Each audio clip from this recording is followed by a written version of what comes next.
И по 130 денари се потребни за кило домати, околу 100 денари за литар масло.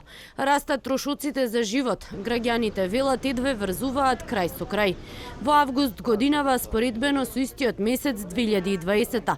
Цените зголемени за 5%. Цената на маслото повисока за 27,1%. Зеленчукот поскап за 16,4%.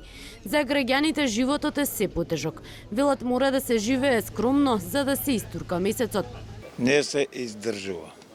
Се е поскапено. Да не речам 100%, али 80% е се поскапено. Не се издржува, но секој премиер кој ќе дојде треба платите да ги направи до 1000 евра, така да нема да биде ништо скапо.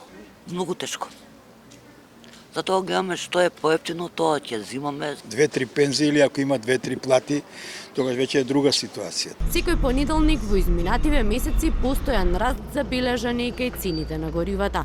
Граѓаните велат, денеска луксус е да се вози автомобил. Луксус не, ама мора да се вози.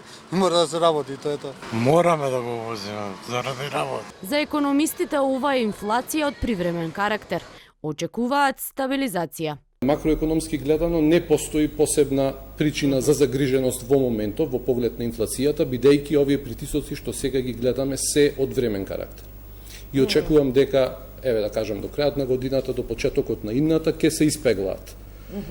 Меѓутоа, мора да бидеме истовремено многу предпазливи, затоа што сега имаме нова, она што го викаме нова нормала, постпандемиска економија, каде што можеби овие односи на понуда и побарувачка ќе бидат малку поразлични од претходно и ќе детерминираат поинако влијание врз цените.